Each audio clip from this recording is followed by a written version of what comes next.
as it relates to elections in Dominica. And Mr. Alvin Thomas, patriot by excellence, is the spokesperson for that group taking the matter to court. I'll allow him to give you more detail. I will take his phone calls. We're speaking to him via Zoom in the afternoon. You should call in if you have any questions.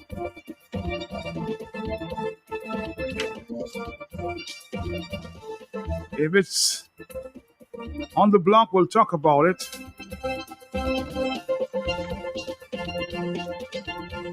So let me say good afternoon to Brother Alvin Thomas, former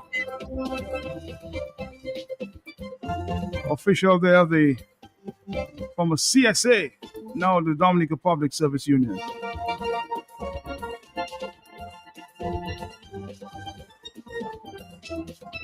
Brother Alvin Thomas, good afternoon to you, sir, in Georgia, Atlanta. How you doing? Good afternoon, Matt. Good afternoon, my brother. How are you doing? I'm hanging in there, taking it one day at a time, sir. Well, you look good, you know. You don't look just hanging in there. I don't know what that last birthday did to you, but you must write down that that formula for me so I can use it. You want the formula for the birthday? Okay. Well, the formula for looking well as you're looking. That's the formula I want. Oh, that's okay. I'll give you the secret. Okay, I want that soon, you know. Don't hold it too long. But you're looking very well yourself. Well, I'm trying, notwithstanding all the excitements that we ourselves have up here in the United States. So, you know, you got to do what you got to do. All right, Mr. Alvin Thomas, we want to get straight to it this afternoon. Tell us about this constitutional matter now before the court. It seems urgent. Well, it is extremely urgent. And before I do that, Matt, let me just try and put this thing into some context so that your folks listening, and let me say a pleasant good afternoon to you and Q95 staff, Mr. G, somewhere might be listening, and all your listeners at home and abroad, a pleasant good afternoon. And thanks for the opportunity to be able to come here and provide some clarity and to sort of elucidate on the matter at hand as it relates to this matter before the court. The matter, Matt, speaks directly and goes to the heart of our Constitution. It goes to the heart of our Constitution, our democracy, and I would also add to the question of the rule of law. That is how significant this matter is. Let's start with the Constitution. Our Constitution is very clear. At section 116 and 117, 116 says that Dominica shall be a sovereign democratic republic. And it goes on to say in section 117 that the Constitution is the supreme law of the land. And subject to the provision of this Constitution, if any other law is inconsistent with the Constitution shall prevail, and the other law shall, to the extent of the inconsistency, be void. And let me refer to you to section also 103 of the Constitution, which deals with judicial provision.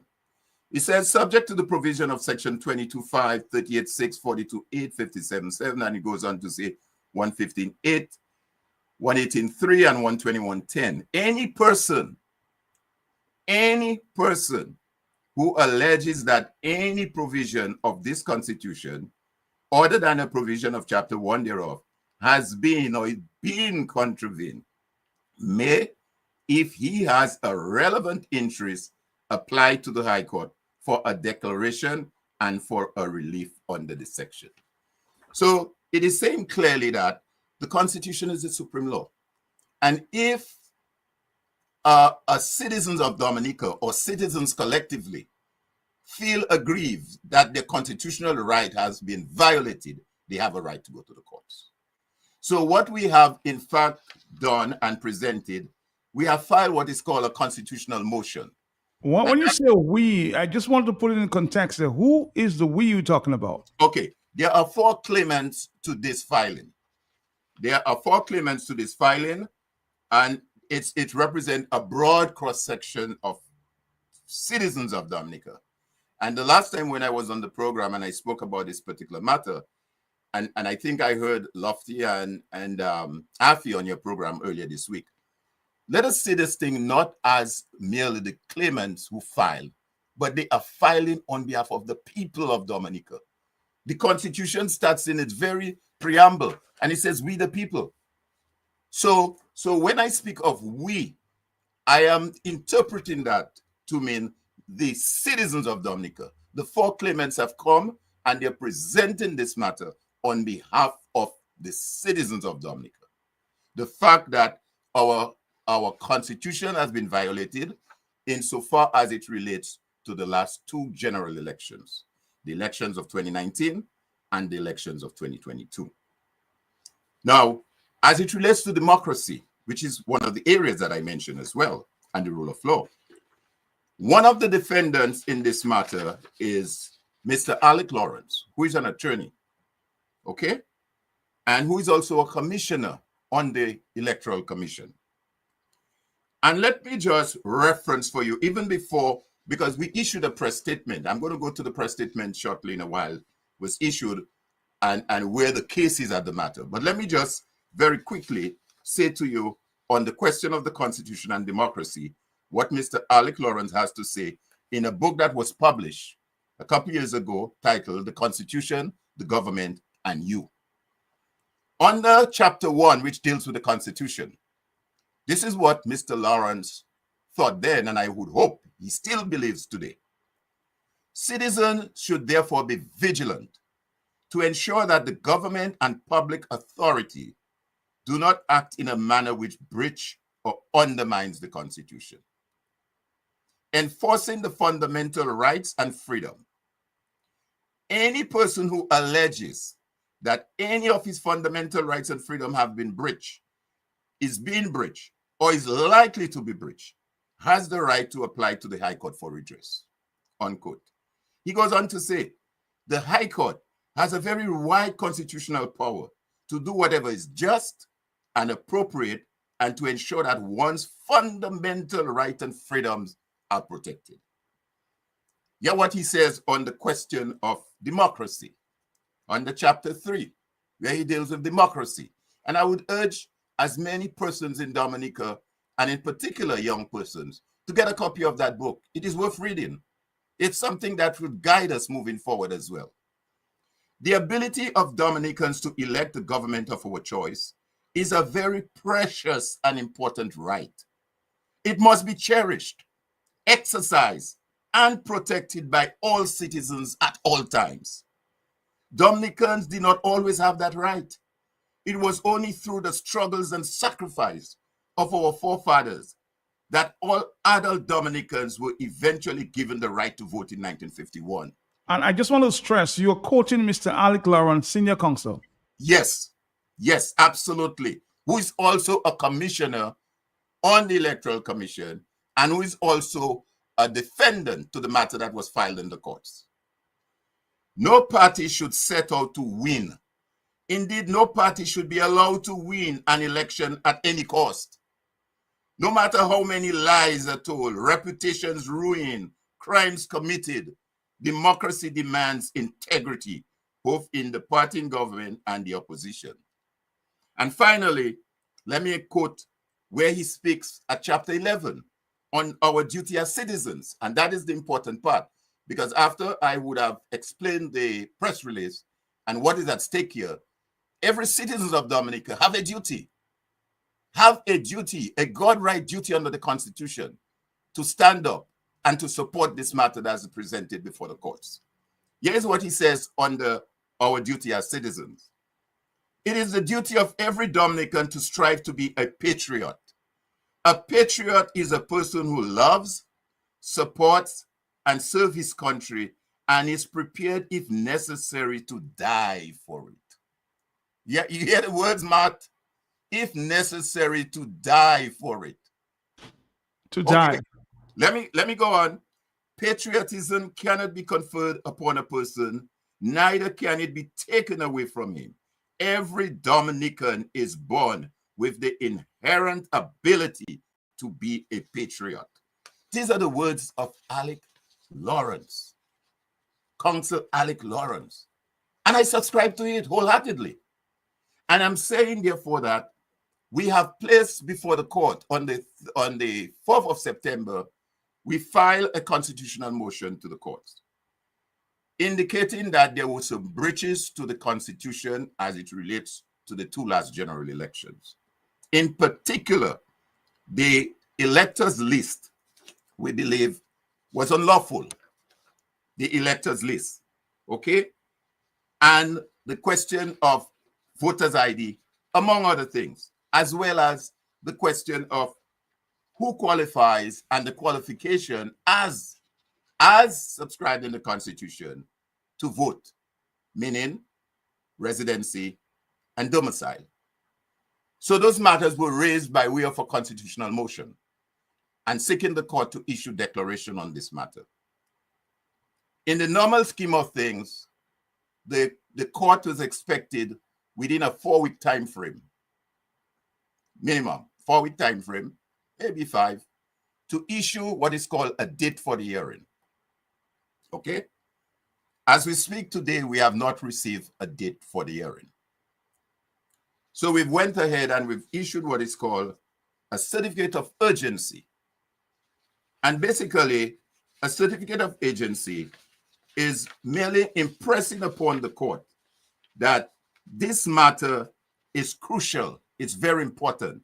It's likely to have serious public consequences if not heard. It's like, say, for example, when they're doing surgery, you have not so serious surgery, but you have surgery that is very serious. You have to do surgery on this patient right away. It's urgent.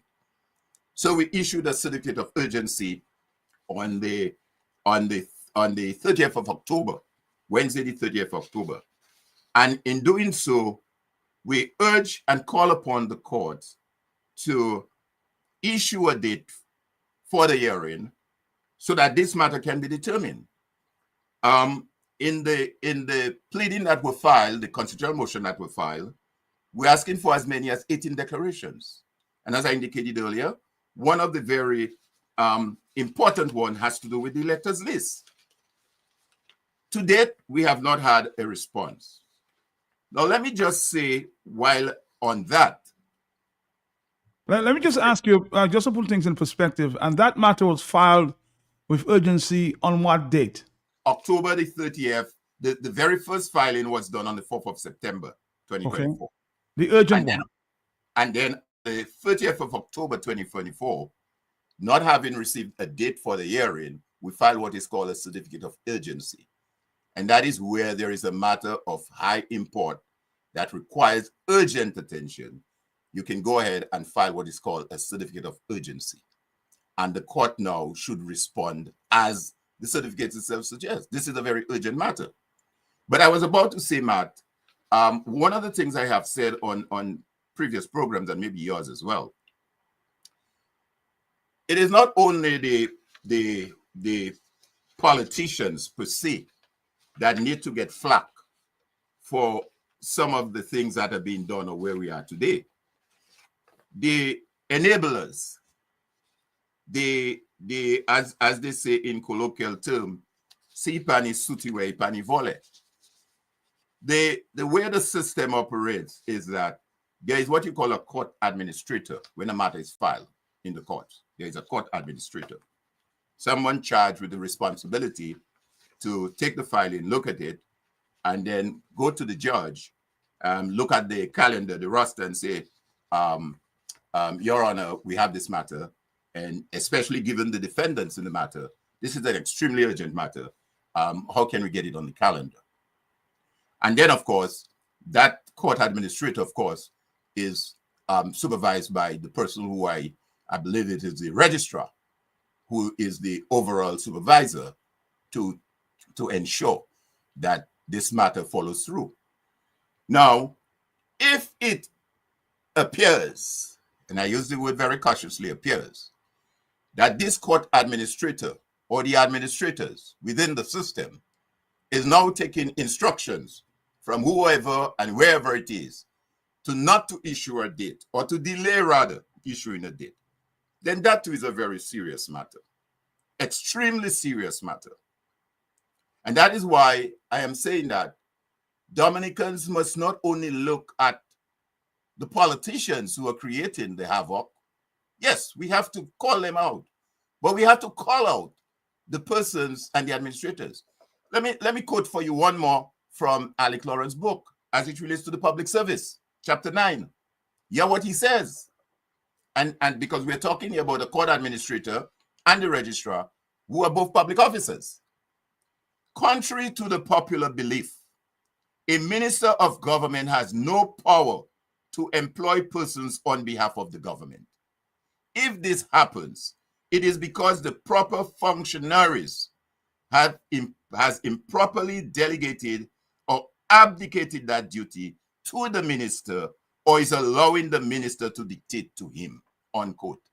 This is unlawful. That's what Alec is saying.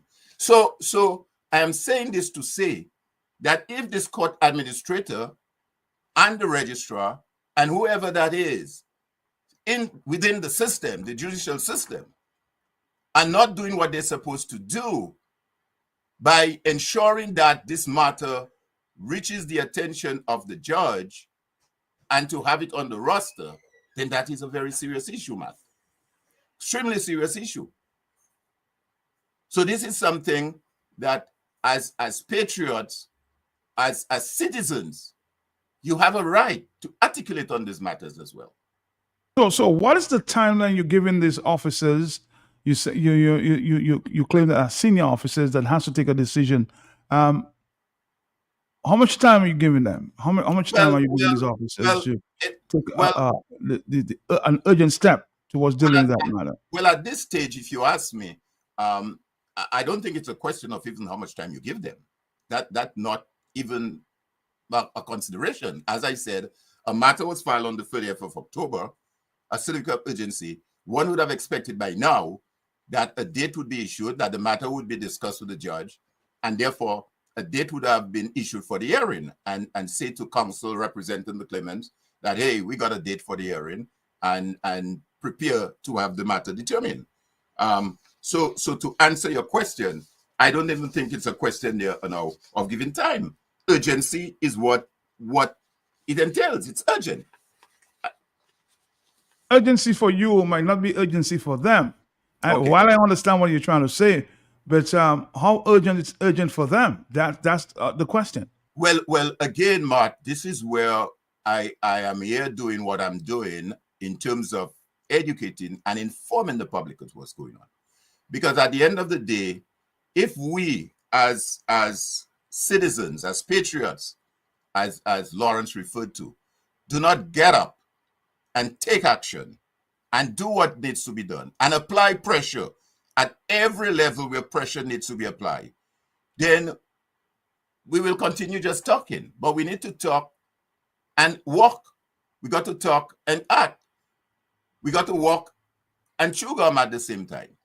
And that is why I am hoping, and that's why I made reference to the procedure in terms of how a date should come about, that pressure needs to be brought to bear, not just on the government and the minister, yes, but on the public officers who are responsible to do their work without bias, and to ensure that we can get this matter moving within the court system.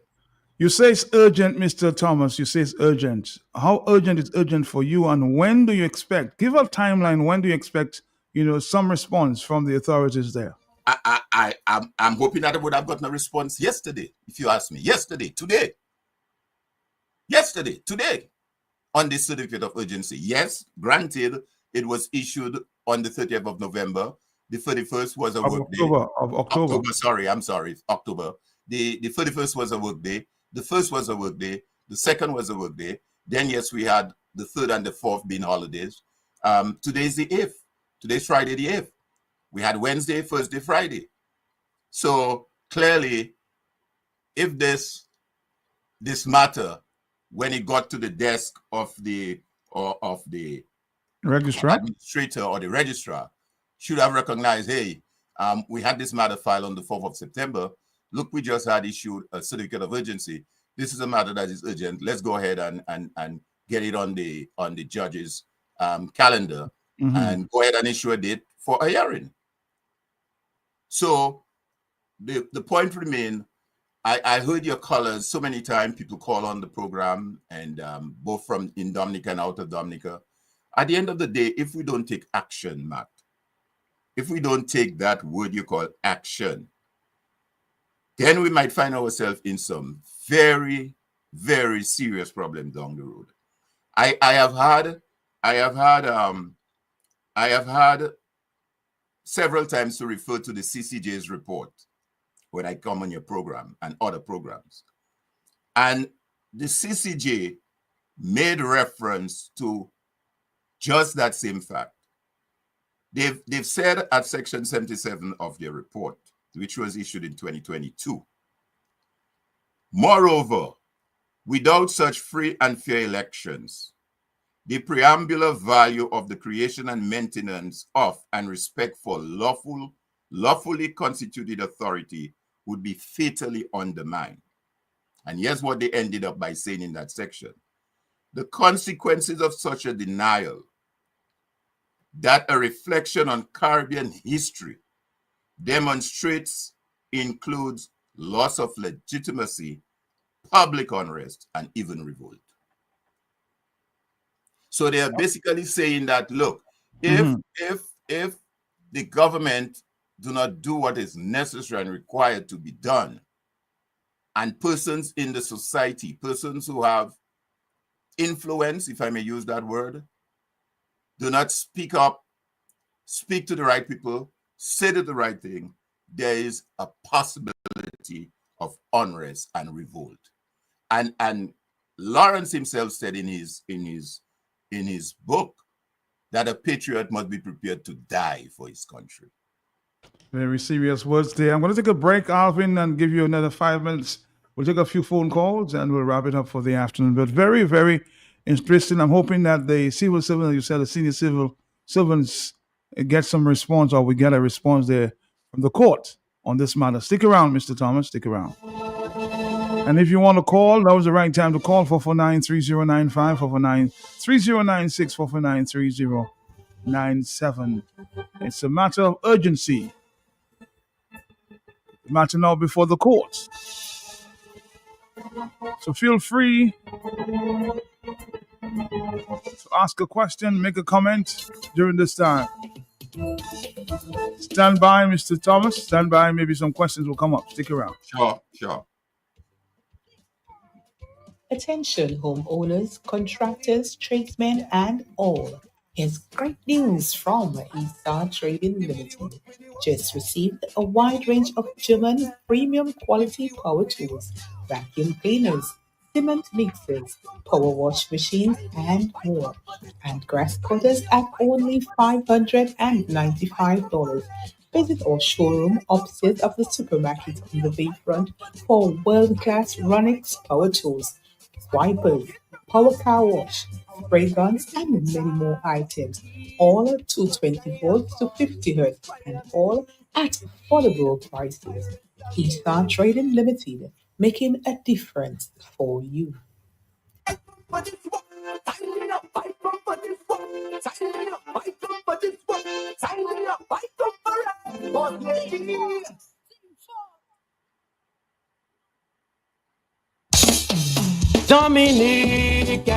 Dominicans, insure your property, protect your property. You homeowner and businessman, protect your property, insure your property. Can't wait for the hurricane, can't wait till you flood again, can't wait till your roof fly out and all your business coming out. Remember, no insurance company will insure your property when a storm is approaching. Get ahead of the hurricane season and insure with a company who gives you the assurance of payment for your valid claim. Come speak with us today at the New India Assurance Company Limited, upstairs AC Shillingford and Company Limited, 24 King George Street, Roseau. Bring along an up-to-date valuation from a qualified engineer and get insured today. All right, we're back. We're back. It's a 1:29. I think I have somebody on the telephone. Good afternoon to you. Good afternoon. Good afternoon to you. Yes, Mr. Thomas, with the pending election which the Prime Minister most likely will call, would it be necessary for you all to make an amendment to the claim to include the for pending election which is expected to be called? Thank you. Yes, that's a great question. That's a great question. And this is one of the issues that was raised in the certificate of urgency. We were saying that in addition to the constitutional breaches that we are raising, the breaches of the Constitution, that the fact that an election can be called any time, and the fact that there are areas that we believe strongly that were unconstitutional, that this is why this matter has to be heard. So that is why I'm saying it strengthens Dominicans' hands that if by any chance any attempt to call an election, then Dominicans have every right to revolt and to stop it. They have every right to revolt and to stop it. Let me reference to you again, Matt, what one of the areas that we're asking to the court to look at as far as this motion is constitutional motion has to do with the electors list. In section 81 of the CCJ's report, they started off by saying electoral lists are central and legitimate to lawful elections. And they went on further to note at section 83 of the report, whereby, and let me just quote it quickly. I think it's important to note that, because at the end of the day, if your electors list is corrupt and is compromised, then you have a problem with the election. Because some people might be saying, oh, well, this election of 2019 and 2022, why are we raising this thing now? We're raising it because even the CCJ said at the time in 2022 that we should not have any further election with the taints or the irregularities or the concerns that were raised in that matter that was before the courts. At section 83 of the CCJ report, it says, the first instance judge, Justice Glasgow, made the following remarks about the list at 129. Now, bear in mind, Justice Glasgow was the judge who threw out the matter at the High Court. Hence, we had what is called an interlocutory decision, no decision then. So we couldn't have had appeal to the Court of Appeal. And the CCJ only listened to the matter because the CCJ felt very strongly that this was a very serious constitutional matter, and therefore the plaintiff should have been given a hearing based on the Constitution.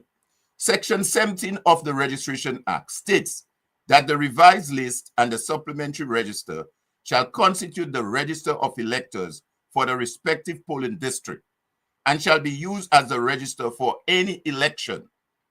If the pleadings are taken as correct, and that is Glasgow making that comment, then the use of the preliminary and supplementary register at the December 6, 2019 election was a patent non-compliance with Section 17 of the Registration Act.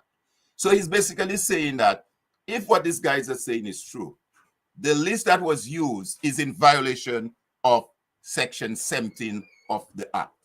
They went on further to say at Section 88, and that's very important, what Justice Glasgow concluded on the totality of the preliminary evidence placed before him on the pleading was that in relation to the general elections held in Dominica on December 6, 2019, there was a patent non-compliance with Section 17 of the Registration Act. This is a matter of the most serious concern and ought to be investigative irrespective of the outcome of this appeal and this petition. So the CCJ is saying, hey guys, if what these guys are saying is true, and based on what Glasgow is saying, then the list that was used at the election was unlawful. And therefore, that would make the election, vitiate the election, unlawful, unconstitutional. Now, that was when the CCJ reported on the elections of 2019. Since then, we had an election in 2022. And yet what the OAS said on that 2022 election as it relates to the list. During its observation, the mission also noted several cases. They didn't say a few cases or one or two cases. They said several cases where voters with the same or very similar names and other demographic data were included on the voters list posted at the polling station. In one instance, witnessed by an OAS observer, neither the polling station staff nor the party representative was able to conclusively identify which of the names on their list related to the voter who had presented at the polling station. Standardized identification criteria or tools would assist in resolving similar occurrences. So I'm saying all of this, Matt, to say that we have to take our elections and voting seriously. And if we are saying that the list that was used in 2019 was bad or it was unlawful, it was not good, and then we went ahead and used that same list in 2022, are we now going to use that very same list for another election? And let me just pause there for a while and allow for the final question this afternoon to Alvin Thomas as we wrap it up. Good afternoon to you on the telephone, yes? Mr. Pelter, blessings to you, bro. Blessings to you, blessings. Mr. Thomas, blessings to you, and thanks for your services as well. Thank you, blessing. Matt, yesterday, Yes? Go ahead. Delbert Paris. Are you there with me, Mr. Pelter? Yeah, go ahead. I missed that. You had Delbert Paris and Mr. Linton sitting in, and Dr. Liquin called. And that thing about the Prime Minister can call or announce an election at any time. He said not exceeding the 5 years, but not before the 5 years either. Because let's say you have a Prime Minister with some mental illness, and he just called elections last year, and he want to call it this year, and next year he call it. Is there anything to remedy that? So, Matt, I think the whole system is being abused, and the whole interpretation of the law, most of the times it can be convenient for lawyers or judges or whoever it is to interpret it in a convenient way based on the ruling party. So when Mr. just want to come and do what he wants, and let me give thanks to Mr. Thomas and all those who are involved in taking the matter further than talk, I really want to commend you all because I think that is beyond abuse. Thank you. Thank you. Let's allow of course, Mr. Alvin Thomas to wrap it up here for the afternoon. Very important position they're taken by Blessings, observation, if you will, by Blessings. Time to wrap it up, Mr. Alvin Thomas. I subscribe entirely to the comments made by Blessing. At the end of the day, as Matt, we have to take the matter into our hands if it comes to that. And again, let me refer to what Electoral says as it relates to citizen. As a patriot, if it comes to die for your country, then you have to be prepared to do that. Okay? We saw how citizens voted in the just recently held elections in America. They felt strongly about voting for the President-elect Trump, and they came out and they took action. Some may not like it, but that's what it is. But again, as far as it relates to the law, every patriot must obey the law of the country. And that is because the laws are intended to achieve the common good of everyone. Where a patriot believes that the law is no longer serving the interests of Dominica, and in that case, we're talking about our rights to have free and fair election, he can use the various democratic means available to him to change it. And those are again comments made in Alec Lawrence's book. And you might say, well, I'm referring to him so many times. I'm referring to him because one, he's an officer of the court, he's a senior legal person, and he's also a member of the commission. And we are dealing with a matter that relates directly with the question of the role and function of the Electoral Commission and how the whole matter of elections are to be conducted under the Constitution of Dominica. Let me ask you a quick question to just move over with it quickly. I know we're talking about democracy. Was democracy at play there in the U.S. This week, Mr. Alvin Thomas? Yes, I think it was. I think it was. I mean, no, there's absolutely no doubt about it. I think the election was free and fair. There was, to my mind and to my knowledge, there wasn't any question of any rig. In Dominica's case, for example, America has a population of over 340 million people. Okay? 340 million people. Trump ended up, the last count I saw, Trump ended up getting a little over 73 million votes. Kamala got just about 70 million thereabout. In Dominica's case, we have a population of under 70,000 people, under 70, plus or minus. And in the 2019 election, what was the electors list? Almost 75,000. Again, it goes back to what I've been saying earlier. The electors list is the central to an election. And if a list is corrupt, then you do not have what is called free, fair, and transparent election. And that is why we need to go to the courts. That is where we go, so that the courts can determine the matter like the CCJ did, although it wasn't a matter brought before them in the manner in which the CCJ was required. However, the CCJ felt, as I indicated earlier, based on the individual constitutional right, that this matter should have been heard. We have to bear that in mind, that to maintain and protect our democracy and our constitution and the rule of law, whereby government should be of laws and not of men, that this is a very serious matter. So I'm hoping, in closing, Matt, that Dominicans stays engaged and informed. And you being in the media business, this is what Alex says to you, the media people and your colleagues.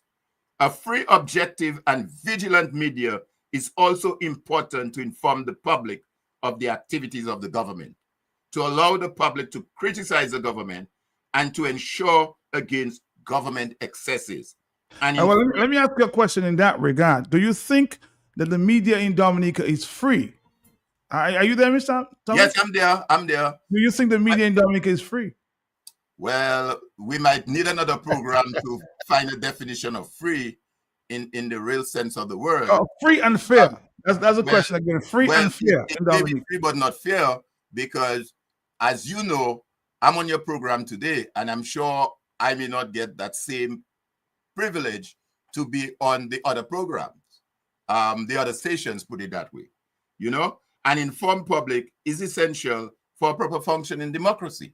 So you, Q95, DBS, Kyrie, and all the newspaper, as I said, have a critical role to play in all of that. And therefore, the Dominican people must remain engaged. It is my hope that we can get a date for the hearing within the next couple of days. I would hope. Today's Friday. So if something has to come out, it comes out late today or in the early week. Maybe early next week. Yeah, but the citizens must remain engaged. And one of the way they can remain engaged, for example, is that when a date for that hearing is issued and the matter is being determined in the courts for the very first day, as many citizens must flood the courts, go to the courts and listen to the matter, listen to the argument put forward on both sides. Go to the courts, flood the courts, inside and outside. And I would hope that all the media houses would carry it as well. Well, our next discussion is the media fair and free in Dominica, and I promise you that. Okay? It may be free, but it's not fair. Okay, thank you very much. Thank you. But Matt, let me just thank you for the opportunity. Yes. As I said, a press release was issued on this particular matter. This has nothing to do with any partisan politics. That is straight down the line of our constitution that has been violated, and there's a constitutional motion. And I would hope that citizens, as I said, stay informed, stay engaged, and provide the support needed on the ground. This matter, again, comes with a legal cost, and we will, of course, be speaking to folks in more detail about that. But I thank you, and I would hope that having just celebrated our 46th year of independence, that before we go into one, the next election, two, the 47th year, we would be able to resolve this matter of electoral reform to ensure for free, fair, and transparent elections in the Commonwealth of Dominica. And I approve this message. Thank you very much, Mr. Thomas. Thank you. You're welcome. All right, Dominica, that was Mr. Alvin Thomas, former General Secretary of the CSA at the time. A true patriot fighting the court. My guest, always, I said every week we will have Mr. Andy Jolly. He's my guest this afternoon for the remaining time we have on the radio until 3 o'clock. I'm going to start off this program here with this message. I heard that everybody sent it to me, but I'm going to play it this afternoon. The voices of accountability. This beacon encourages every Bajan to speak up and take responsibility when they see something going wrong in this country, in their community, in their houses, in their jobs. It embodies the idea that accountability isn't just for leaders, but for every citizen. Tanya Stevens reminds us of corruption in high and low places, only to remind us that because we have a colonial mentality, we see only the oppression that is above us and not the oppression that is among us. Creating a culture of silence in the face of patent wrongdoing is not just acceptable, it is dangerous and it is destructive. And speaking up respectfully and, more importantly, speaking truth becomes a civic duty of every citizen of this country and everyone who chooses to want to live among us, even though not a citizen. This applies, my friends, to whether we're talking about what happens in our home, our workplace, the church, the community, or even the block, especially the block. Especially the There block. is nothing to be gained through remaining silent when we know better. And to say it shoulda, it coulda, I didn't. Regret cannot be the platform to this country's stability, harmony, or prosperity. I hope you send this communique to your friends in the region. It's me, your Motley. On that note, let me say good afternoon to Mr.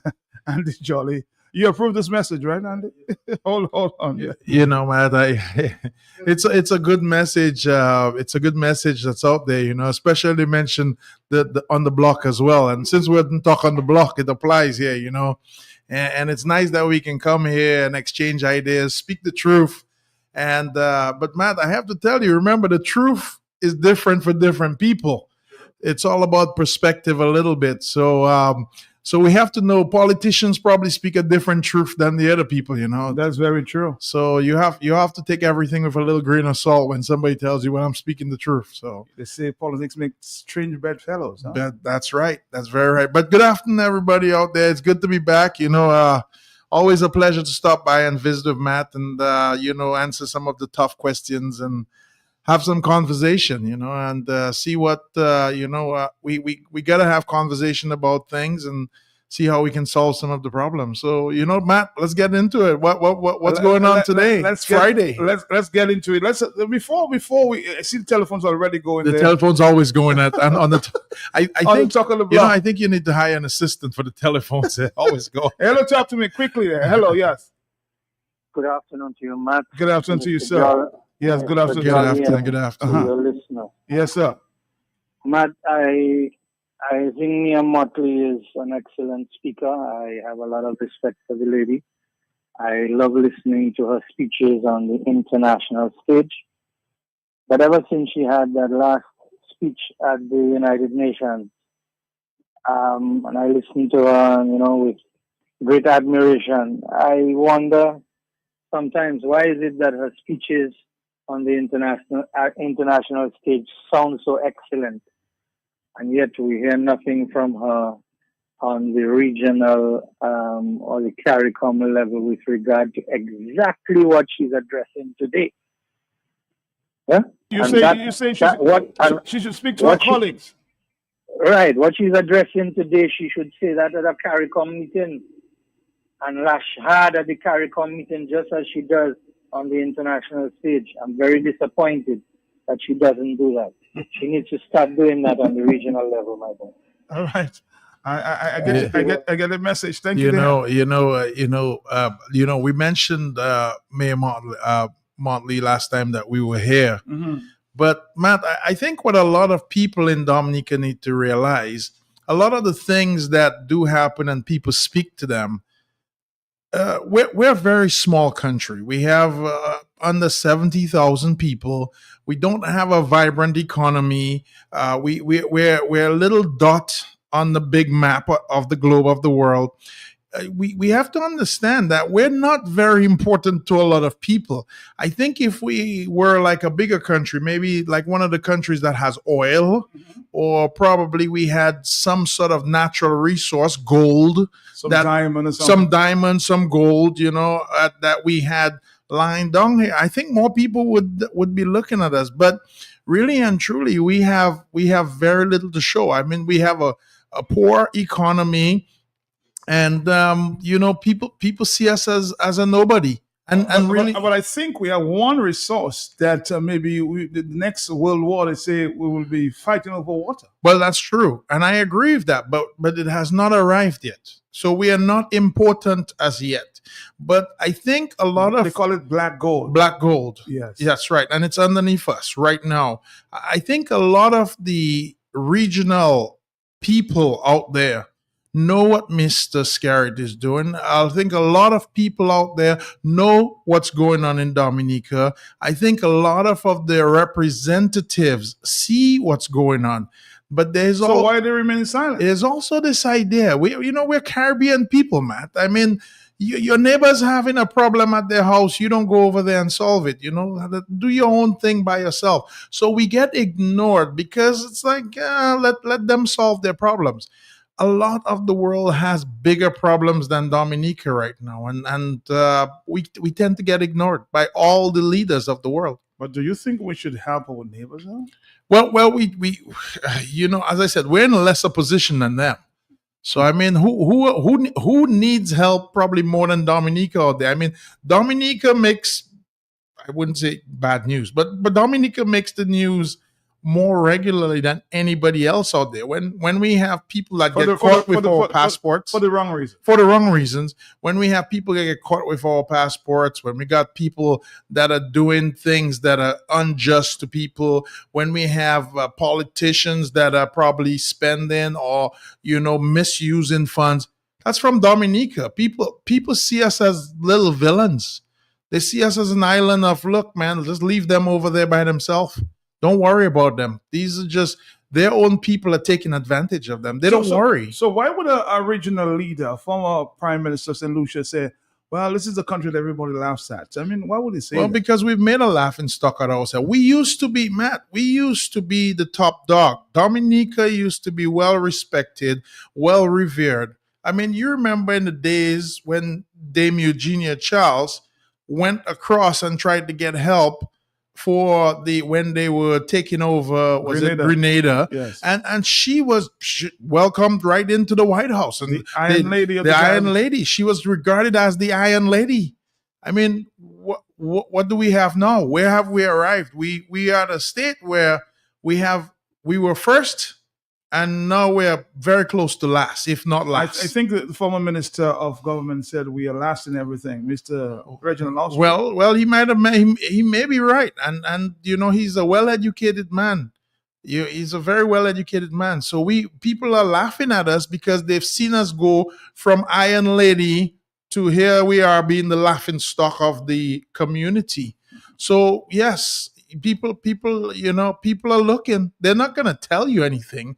They're just going to laugh behind your back. We have very little to be proud of. I mean, look at us when we had the gold medal that we recently won. Well, St. Lucia won a gold medal too. Matt, you should see how St. Lucia the celebrations. Not only that, just for that program where that one St. Lucian lady was performing, they put a big screen in the arena so that everybody could watch her. I mean, their community comes together. They have this pull together to come together. Let's celebrate together. Let's win together. So why are Dominicans not together? Well, we don't have it because we've been divided and we've separated, and everybody's for political partisan reasons. Well, I don't think it's the politics, man. I think people are just struggling here so hard. They're trying to dig their way out of these holes that they're in. How do we get out, Andy? It's a tough call, man. I think what we have to do, well, first of all, I think we either need a change in administration, which is definitely one, or a change in the ideas of the administration. Or the attitude of we need that. And we also, as a people, need to decide we need to get back ahead. I mean, we need to make Dominica first again. We need to understand that this Caribbean country that we're in has what it takes to be the leader in the Caribbean. But we haven't gotten it. We haven't gotten out there and taken it. The question is, what is the formula getting forward? Well, we have new administration, new minds, new ideas. You think that's at the top of the agenda? I think that's at the top of the agenda. I think Matt, I was looking at a few things the other day, and I said to myself, here it is that we have hired about 21 elected officials to take care of Dominica. Matt, when you have a car, you wash the car on Sunday, you clean the car, you take care of it, you buy the new items, you maybe service that car. It's your car. You have pride of ownership. Our people have no pride of ownership in Dominica anymore. We've lost that. And I see... So we need some new ideas at the top. We need some new ideas at the top. We need some new top, period. I think we have to drain. I don't want to call it a swamp because it's not a swamp, but we have to drain the entire top floor, and we got to get some new minds and some new ideas going up there. Some labor rights, I will say that are, of course, revered by the Prime Minister, might be saying, why is he criticizing my Prime Minister? Why is he criticizing my government? Well, it's not just their prime minister. I think it's all of us prime minister. So I don't want them to think it's just theirs. But what I will tell you, what I am here to talk about is the track record of the prime minister, which is my prime minister, your prime minister, and their prime minister. That person has nothing to show for the amount of time. And I don't want to say nothing because some people will say, well, look, we built a road somewhere. We patched a few holes. We built some homes. We built a couple homes, But really and truly, for the time that prime minister has been in office, there's very little to show. And not only that, from the time that prime minister has been in office, our failure rate has decreased. Everybody else has done better than us. Everybody else has a better outcome than us. And not only that, Matt, everybody is progressing towards the future faster than us. We're being left behind. So we have to see this as a non-effective prime minister that we no longer need. All right. The news, Andy, I'm sure you heard the news tomorrow is this. Are we hearing about this? The government of Dominica has announced the official groundbreaking ceremony for the highly anticipated International Airport Development Project. This historic event will take place on November 9, 2024. That is this Saturday at the Wesley site. In June 2021, the government of Dominica signed a contractual agreement with Montreal Management Consultants for the construction of the international airport, and by March 2023, contractors had begun mobilization and the excavation and backfilling of the site. The official groundbreaking ceremony on Saturday marks an important new phase of the project as the runway begins to take shape and the construction progresses. Prime Minister Roosevelt Skerritt, along with key government officials and distinguished guests, will gather to celebrate this significant milestone. The international airport, we know, is set to be a catalyst for sustainable economic growth. It will enhance Dominica's global connectivity and create numerous job opportunities. It also underscores the government's commitment to building a prosperous Dominica and stimulating growth in tourism, in trade, and business. Prime Minister Skerrit has emphasized that this is a national undertaking in which every Dominican has a stake, and so we extend an open invitation to members of the media and the public to witness this groundbreaking ceremony as we continue with this major project that will shape the very future of our nation. The ceremony begins at 3 p.m. on Saturday, November 9th, and will be carried live on all government social media platforms and on radio. All right, Mr. Andy Jolly, your take on this grand opening? I wish them luck.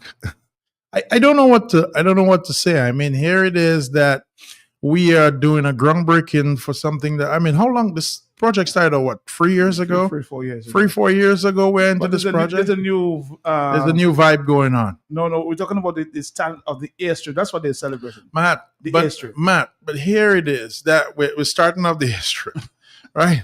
This is going to produce a bunch of new jobs for Dominicans. Have we sent anybody to train for those jobs? I mean, who are we expecting to come and take those jobs? Are we going to invite people from the other islands to take those jobs? Because, I mean, these are highly skilled jobs. I mean, these are jobs where you have to go to school for the next 3 or 4 years to at least get proper training. So who are the people that are going to, take over these jobs? But here's the thing, Matt. This is not the top of the agenda. I think if you had to ask every Dominican what should be at the top of the agenda, they're going to tell you the chicken price is too high, the beef price is too high, and they cannot afford milk for their kids. So I think, by you saying that it's a priority for every Dominican, it's going to stimulate commerce. What commerce is it going to stimulate? How is it going to make the price of the products that we bring in any cheaper? How, you want to do something for Dominicans, sir? Come on, go out there, give everybody a 20% tax break. Go out there, give somebody more duty-free or something. That's how you want to stimulate your economy. Reduce the taxes. Get rid of VAT. Matt, we just had it where our light bill just is going up. Then we found out the Wasco is going up. The internet. We found out the internet's going up and the driver's license are going up. I mean, all those things. I mean, let's sit down and let's think of what really affects this airport, Matt, is probably gonna affect I would say 5 to 10% of Dominicans' lives. It's gonna probably make it easier for only 5 to 10%. What's gonna happen to the other 90%? How are those people gonna live through it? Let's see. You can take a few phone calls. The phone calls are already coming in as usual. Hello, talk to me. Yeah. Yes, take a phone call. Are you there? Caller, are you there? Caller, are you there? Don't know what's going on. Caller, are you there? No, hello? Hello? We're having some little problems there. Well, give us a call, 449-3095, 449-3096, 449-3097, 616-4257. These are the numbers to call, the talk on the block.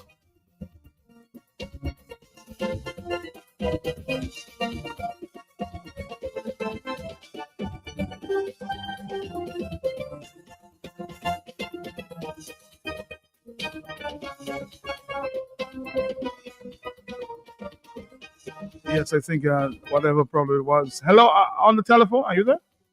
Matt, good afternoon. Good afternoon to you. Good afternoon to my favorite gentleman. Your favorite gentleman. Okay. Okay, Matt, I don't have much to say now. All I want is just let him talk. Please, brother. Thank you. He just want you to talk, and more talk. Andy, the question is, do you think our economy has legs? What do you think can possibly make Dominica great again? Like Donald Trump said, let's make Dominica great again. Well, I think we have to look to some other avenues in order to bring Dominica back to life. You mentioned the water a little bit earlier. I think we have to get back into agriculture, heavily. Dominica was one of the top agricultural positions in the Caribbean way before. We have good fertile soil. As you can tell, Matt, we have a lot of rain. We have more rain than anybody else. But we have to think of the economy in Dominica in a new way. I think the economy we were thinking of in Dominica was getting help from everybody, getting donations from everybody, and we were not trying to produce a good economy in Dominica. The only way to do that is to open up our borders a little bit. Right now, Dominica is very, very closed up. It almost seems like Well, the question always remains: what is it that we're exporting? I mean, the balance of trade. we don't know. We don't know what we're exporting. We don't see the We numbers for import trade. a lot more than We don't export. see those numbers. Nobody sees those numbers. Nobody sees the numbers in terms of what are we importing versus exporting? What are we manufacturing here? We need the government to give our manufacturers of products more subsidies. And I'm not talking about just help. I'm talking about giving them professional help. If they need people to guide them, if they need mentors, we need to get Dominica and the production off the ground. Then I think the government has to sit down and work on the shipping lanes, getting Dominica open for business again. Right now, Matt, Dominica is only for Dominicans. We got to get other people here with brand new ideas that's going to open this country and make it great. You seem always to be speaking to this particular subject: make Dominica great again. And We have to. change the top. We used to be great before, Matt. That's what I'm saying. Hello on the telephone. Are you there? Yes, Matt, blessings to you, sir. Blessings to you, sir. The Honorable Dr. Jolly, blessings to you, sir. Good afternoon, sir. It's very interesting. Dr. Jolly, you may not have heard it, but Matt have heard it, and I've heard it several times. When all you finish pays all the tax money, 15% value added. And for you to make Dominicans believe that tax monies are insignificant and irrelevant in having to do with the finances of the country. And that is so insulting every time I listen to that man. That means it's the passport's money alone, like it is not our money. The passport money are our money. And the value-added tax is not only our money alone. If it's grant money, loan money, passport money, and our VAT money, all of that is ours. And Doc, can you imagine now they come and say they're doing not how they call it, an EIA, I mean environmental feasibility studies or some kind of shit like that. Yeah, EIA. It would not be ridiculous for them to say no, they're going to do it. If they can come and talk about no, they're going to break ground for a project that is under construction for over 3 years. So you see, as I told you this morning, Matt, the son of the saints, my right foot in my left shoe, all my buttons in the wrong hole. And that's what's happening to further confuse. And the people you're talking about, we have not sent and trained to take up those highly skilled positions. Doc, you forget the Chinese, man. Doc, you forget the Chinese. The Chinese are there in waiting. Anthony Head is going to bring down some Lebanese, or Jack Dadakan will bring down some Indians or some Frenchmen or whatever. And we are just there standing aside looking at a country where a man is making a mess out of it. And on the heels of that, he is announcing another election that just took place. An election just took place about 2 years ago, less than 3 years ago. So that level of insanity, my brother, people have to rise up. People have to get angry. People have to get upset and understand what that is preventing them from progressing. We are regressing rapidly. We are going backwards instead of moving forward. And a sort of people can't connect the dots, Doc. They just say, well, you know, the whole world is problem. Everywhere is problem. Dominica is no exception. Not realizing we are, how they call it? We are exceptionally ridiculous. Have a blessed one, boy. Have a blessed day. Thank you very much on the telephone. Yes, it's 2:08 in the afternoon. Talk to me. Yes. I learned at school that I said that the hide that Britain region kept was not a thing by studying pride. But while their companions slept, even turning upward in the night. Now I am hearing so many people speaking, and they have the gift, they have the knowledge, they have certain things. And why I was thinking why they could not come in and maybe join to be a minister in something. Mr. Jolly, that's your old neighbor in Solomon Lane, Pamela. I am saying you have a wealth of knowledge, you have a lot. I know you have a business to run, businesses, not even one to run. But it would be so nice to see that maybe you become a minister and our Orion and something yet to do what they have to do. Because they have so much to share, as well as Mr. Joseph, the other Mr. Joseph in Kalibichi. So many people have so many things, but I wish that we would take a stand.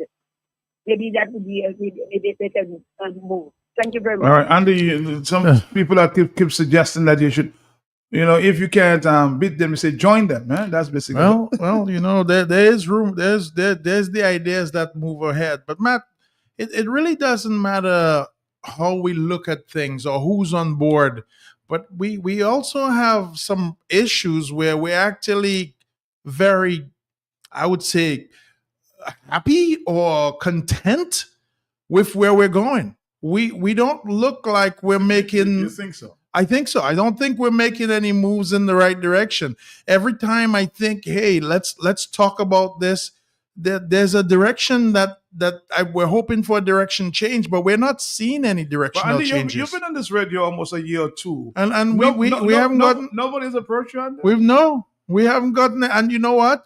I think possibly some of the ideas I pass across maybe got to somebody's ears. But I mean, I don't see the changes. I don't see that these things are being followed up on. If invited, Andy, would you go sit among cabinet members? Matt, my whole hope for Dominica is improvement. I want to see us improve as a country. It doesn't matter who you talk to. But Matt, the people right now are so divided and so hurt. I mean, it's almost like I know you've heard this term before, battered wife syndrome. Mm-hmm. We have battered Dominican syndrome, where people have been beaten up so much, beaten down. Matt, they need a break. We've had a knee on our neck for so long. You need to breathe some life into Dominica first. I mean, we have been beaten up a little bit. The private sector's been beaten up. Matt, I just went to went and did a little work for St. Lucia the other day. You know what I noticed? The people at the ports in St. Lucia, which is the same customs as ours, are getting paid more. The people who work for the government in St. Lucia are getting paid significantly more. The police officers in St. Lucia are getting paid significantly more. The officers that even guard the Prime Minister of St. Lucia are getting paid more than the Prime Minister, those that guard the Prime Minister of Dominica. I mean, we need some economic relief. When is it going to come? We need to see that first. We need to see that we're moving in the right direction before we start putting people on the train and saying, hey, let's figure out where we're going. But we haven't figured out where we're going yet. Somebody says, all that Andy has pointed out about the Wasco and the other areas will never be addressed unless we have a free, fair, transparent election in Dominica. If we elect unsuitable persons, then we will live with all of the consequences of a bad election. The best persons to be elected in the government, and that will never happen, is our election. If our elections continue to be corrupt, agitating for free, fair, and transparent elections must be the mantra moving forward. Well, Matt, I definitely agree with this. I mean, I'm going to tell you, I've been on your show probably about 3 years ago when our Prime Minister stepped up and said in 100 days, we're going to get electoral reform coming through the pipeline. And everybody said, yes, finally, yes, and got the nation all excited. And then we found somebody who we thought was independent and we paid for it. And then we got a few letters back from Mr. Byron and we got some exchange of information and we heard what? Nothing about it. But here it is that I don't think we're going to get electoral reform. I don't think we're going to get that. So if we want, that person's actually right. I do agree with them. If we want to start, let's start at square one. So we cannot say, hey, throw your hat into the ring, go do this, go help out this one. When we are ready for help, it's going to show that we're ready for help, Matt. Things are going to be properly aligned. But right now, Matt, we're being taken advantage of as a nation by our leaders who we have put in place to take care of us. Those people have forgotten how we eat. They've forgotten where we sleep. They've forgotten the roads we drive on. They've forgotten the purchases that we make when we go to the grocery store. They have forgotten about us as a country. So therefore, there is no help we can get going forward until we fix that part. All right, Dominica 449. Are you there, caller? No, I'm sorry. Let's try another call. Are you there? Yes?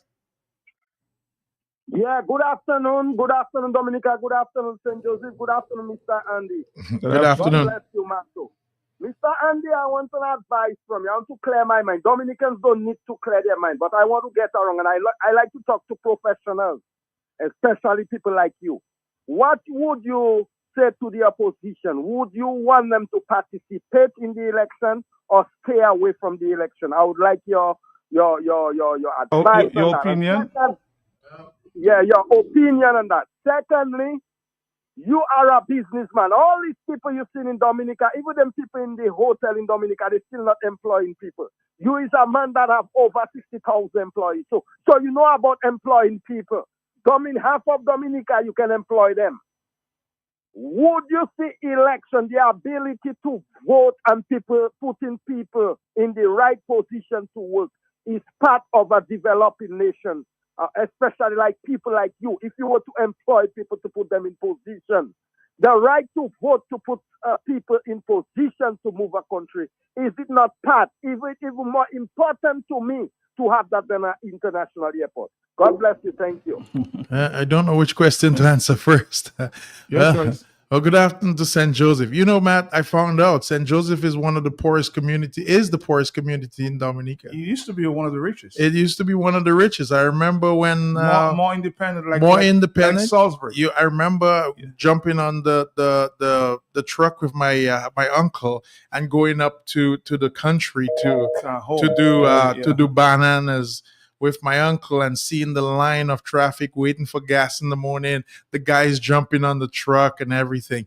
But anyway, I'm going to address the caller's question. He had two questions, right, Matt? I think the first one was, would I advise anybody to I guess boycott the elections if there were elections? Well, first of all, I'm going to tell you about the election. First of all, I don't think there's been an official mention of any elections. No. So I don't think there's a lot of speculation and propaganda. So I don't want to waste anybody's time. If I didn't see it, I don't see it in front of me, I'm not going to talk about it. So I think this is propaganda, and I think this is basically to waste our time. So let's not waste our time because we're smarter than that. But let me just follow up with that question. Yes. If there's a snap election in Dominica, would you participate? Matt, if there's a snap election in Dominica, Matt, I don't think anybody should participate because, first of all, Dominica doesn't need an election. Second of all, what are we doing if a snap election? Within 2 years? We haven't had an election. Third, Matt, we've actually hired in elected officials. I mean, we had a last election. They called it a snap election. It was fast. It was there. And we agreed to it. Okay, we decided, okay, you did your snap election. You got 19 seats? So we got 19 seats. So, okay, fine. You said you wanted to do a cabinet reset. You said you wanted to go ahead and make changes and do all that. Okay, you got the next 5 years to do that. So let's do this. Let's go ahead and do that. We have given you the chance. We've given you the opportunity to go do this. I think it would be a total insult to everybody who ever voted if that government that we have presently does not finish the mandate that they said that they were going to start. I think it would be a total insult. And if anybody walked into any polling station again to put an X on anywhere, that person has to be significantly at a mental loss. I don't want to call it mentally ill, but why would you go back there again? You told me you were going to do a job. I said, yes, you're hired. Go do the job. And then halfway through the job, you want me to rehire you again? I have, this is madness. I have never seen such madness. In any business organization, instead of hiring that person, you'd fire them right away because you'd be like, look, you didn't finish the job. Why come back to me? There's no reason. So I don't think there's any need for that. And I don't feel that there's a need to spread propaganda about it. Like, we should be encouraging our elected officials to go do the work that we hired them for. Everybody should be saying, do your work, do your work, do your work. That should be the mantra that we should be going forward with. Very interesting answer there. 2:19 is the afternoon time. Talk to me. This is the Talk on the Block. Are you there? Good afternoon to you and to Mr. Jolly. Good afternoon to you. Yeah, Johnson Boston here. Mr. Jolly is right. I mean, we had election just 2 years ago. December will make it 2 years since we had election. And our constitution says election is due every 5 years. Now, one Liberal told me the Prime Minister is his right to call election. I say rights come with responsibility. It's not because you have a right to walk on the road, you can just kick people, or you have a right to drive on the road, you can just jam people's vehicle. It's only a nuisance that behave in the way in which the Prime Minister is behaving. And the only thing I can pick out of that is that the Prime Minister have no confidence in his cabinet ministers, those he have in Parliament. He have no confidence. He's almost stranded with these persons, and he have demonstrated to us that they are incompetent and they are not able to learn. So therefore, he wants a new team because it was the last time for a reset. And then he got the reset, as Mr. Jolly said, 19-2, and he called for another election. In Grenada, Deacon Mitchell has won the government in Grenada in the last election about 2 years ago. And the other Minister of Sport really dismissed. So if you have a nuisance in your cabinet that's not working, dismiss the person. You have 19 seats. You don't have to go back to an election, put the country on the expense, and divide the people, particularly in December when the people are supposed to be relaxed and enjoy their Christmas with family and friends. You're calling an election. I think if there's an election, the Dominican people must stand up and say, we would not allow an election to take place in Dominica without electoral reform. And I agree with Mr. Jolly. The guys who are there must do their work. Do your work that you've been paid to do, and if you are incompetent, your leader, your boss must say that. Thank you so much. Thank you, Mr. Johnson Boston. As I said, Dominica is doing everything back to front. I think Mr. Vigilante wrote this one in 2012. We're going to come back, Dominica, after a break.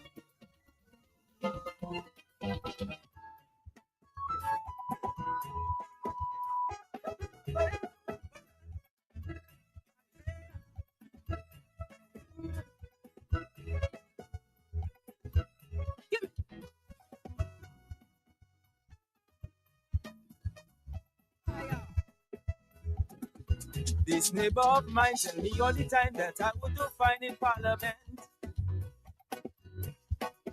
She recommend me for integrity, too much corruption in government. I tell her no, that's not for me. I was raised with honesty. Oh, darling, I live a clear conscience. Better than dollars and cents. I could not participate in a disorganized state where the directorates and the legal system are enemies of the state. It's the latest trend in the country, and it's baffling everybody. Those who high in society, they are the ones bringing down the country. Everything is upside down.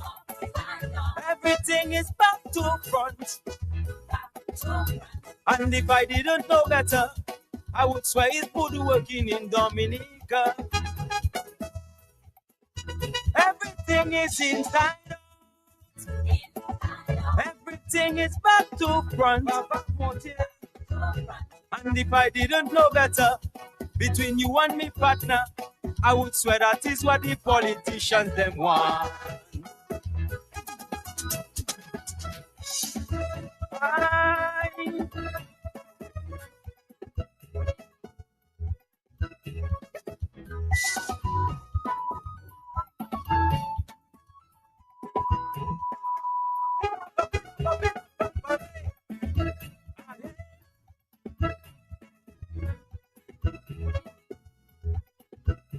Let's go back to the telephone. 2:24 is the afternoon time. Talk to me.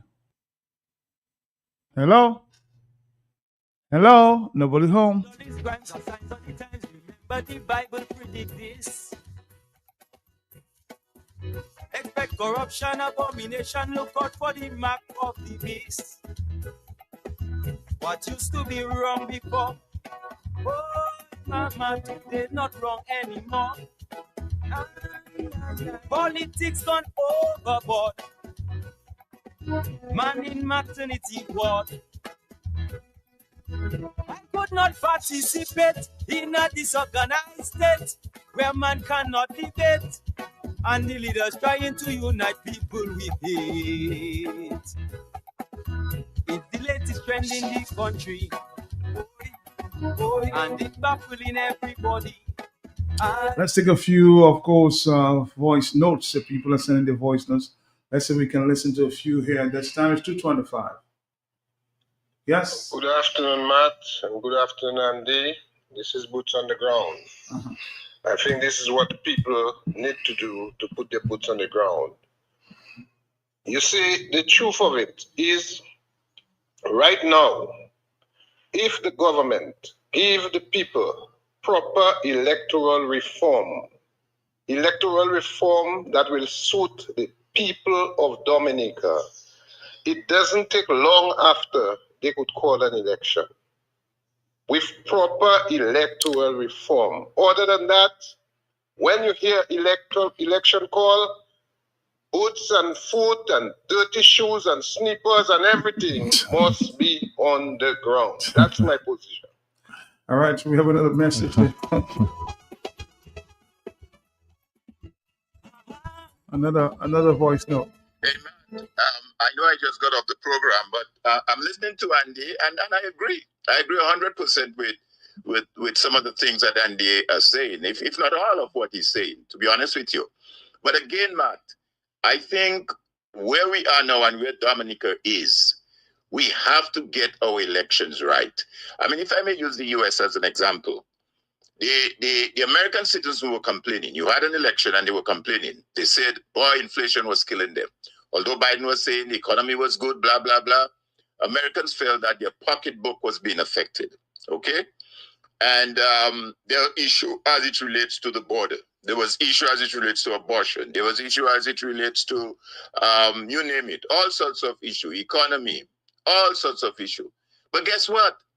None of that can happen unless you elect the right person into government. So on the Republican side, the Americans felt, well, hey, if we put Donald Trump in there, the economy will get fixed, the border will get fixed, whatever it relates to abortion and all the various issues. Harris, on the other hand, say we will provide this and that to the American citizen. I think the same can be said in Dominica. All of those issues you mentioned, that has been mentioned, the Dawasco issue, the Domlec issue, the port issue, the road issue, the hospital issue, the health issue, unless we can get the right persons to do the job, to manage the economy, then we're going to be continuously talking, because the folks who are there now for the last 20 years are not able to get it right. So how do you change that? The only way you change that is run elections. It's run a general election. That's the only way it can be changed, It's run a general election.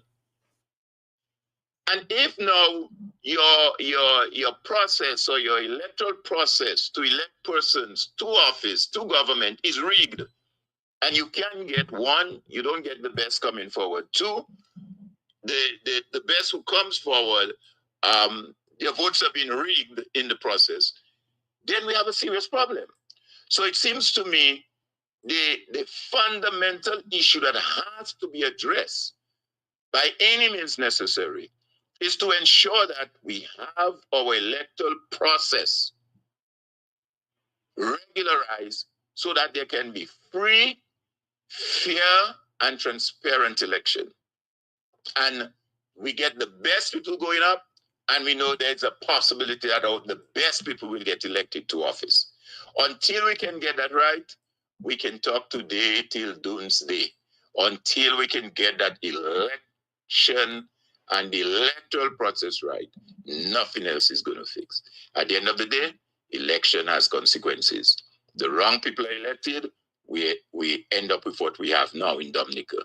The right people get elected, all of the economic advances and all the things that we need to do as a nation will happen. I wanted to share that on the program. When we come back, I need to ask Mr. Andy a question as it relates to elections as well. Huh? Dominicans, enjoy your property, protect your property. You homeowner and businessman, protect your property. Enjoy your property. Can't wait for the hurricane. Can't wait till you flood again. Can't wait till your roof fly out and all your business coming out. Remember, no insurance company will insure your property when a storm is approaching. Get ahead of the hurricane season and insure with a company who gives you the assurance of payment for your valid claim. Come speak with us today at the New India Assurance Company Limited, upstairs AC Shillingford and Company Limited, 24 King George Street, Roseau. Bring along an up-to-date valuation from a qualified engineer and get insured today.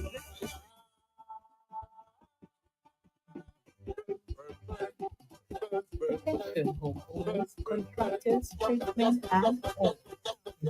From Sound Trading Limited. This receives a wide range of German premium quality power tools, container, cement mixer, power wash machine, and more. Press for this at only $595. Visit our showroom opposite of the supermarket in the Bayfront for world-class Ronix power tools, wipers, power car wash, spray guns, and many items. All at 2 to 50 minutes. All at affordable prices. We start trading limited, making a difference.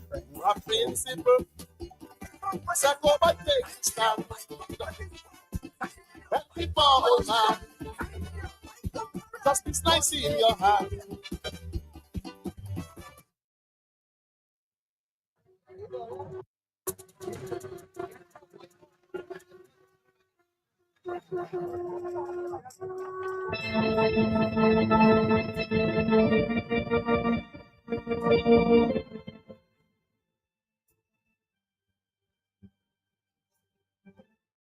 Every time we get here, questions about questions about questions.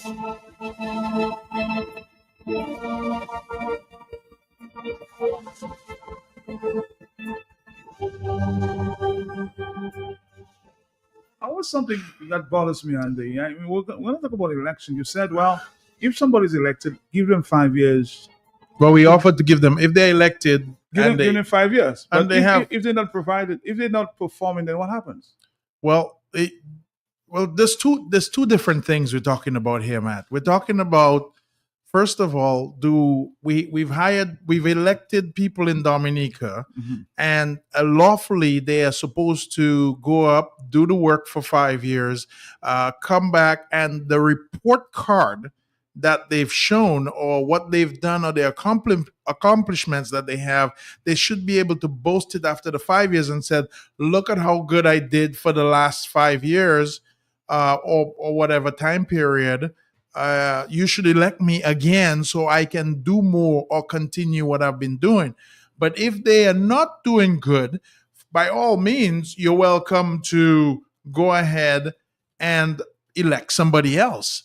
But what we don't want to do is things that are unlawful, to go up there and fraud who's in there. And now we become this very, combative state.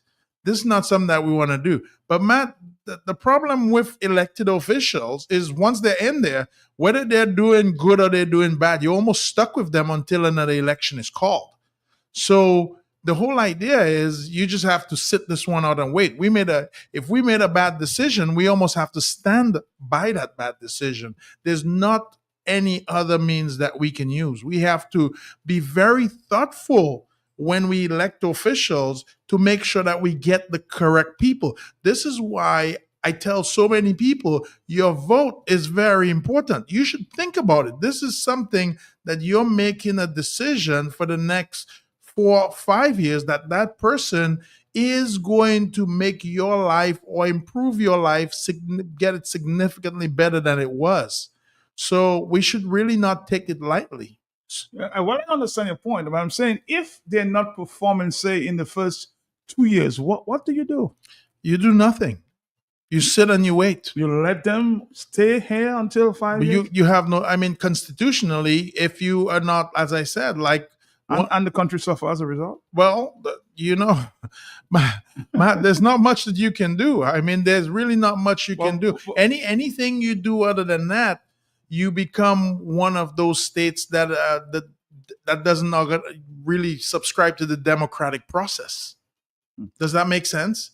It makes sense because we don't have an out from election. You don't elect a party official and then 2 years later you say, yeah, I kind of regret that decision. I need to send you back to where you were. Let me put it in your camp, Andy. You have an employee that's not performing. What do? You allow them to continue doing the work? No. First, after 1 or 2 warnings, if you notice that you have to, I mean, again, this is a private company. You get rid of the person. You have to let go of that person. So the same does not apply for public. I don't think the same thing applies for elected officials. I think with elected official, you have to wait it out. But you give them a chance. But you have no choice. But Matt, here it is that we've elected 21 officials. We didn't elect one person. We elected 21 officials. So I'm hoping that if one person is not doing very good, then somebody else should jump in there and pick up the slack and say, look, I mean, it's like you driving home in a car. If somebody's not driving properly, you tell them, look, you go and sit in the back seat. Let me take a front seat. Like I heard that the prime minister just fired his sports minister. So you can basically replace them. You can replace them. Yeah, I think you should always get somebody who's going to do the best job for you. I am totally subscribed to that idea. We want people who are going to do good work and do it effectively. But it doesn't seem like our prime minister has the balls to fire anybody. Are we going back to that conversation again? Our prime minister has never fired anybody in his life. He's never taken that sort of seat where he's had to fire anybody. So he probably doesn't know how to fire anybody. But that does not work in his benefit, though. Well, it may or may not. But he's not working for himself. He's working for the people of Dominica. And if our prime minister truly loves Dominica, if he's truly a patriot, he should say this person is not working in the best interest of the Dominican people. They do not deserve to work or represent the Dominican people. He has to have the balls to do that. He has to. And not only that, Matt, I'm going to tell you, if you've never fired somebody, it's very hard the first time. So if you're not accustomed to it, I mean, you have to be that person who is willing to let somebody go. And Matt, I think personally, yes, if you don't let somebody go, you're doing them a disservice. If you're doing a bad job for me and I keep you and string you along, I think you're hurting that person. I'm hurting you. Simply because there may be something better that you yourself could do. But I never fired you. If I fire you, maybe you can become a success somewhere else. But you will never have that chance. So by keeping and stringing along ineffective people who cannot do the job, you're hurting those people. Tell them, go home. You cannot get the job done. You're fired. Hello, talk to me. Sorry about that. Good afternoon to you, Matt. And good afternoon to Mr. Andy. Good afternoon. Matt, yes.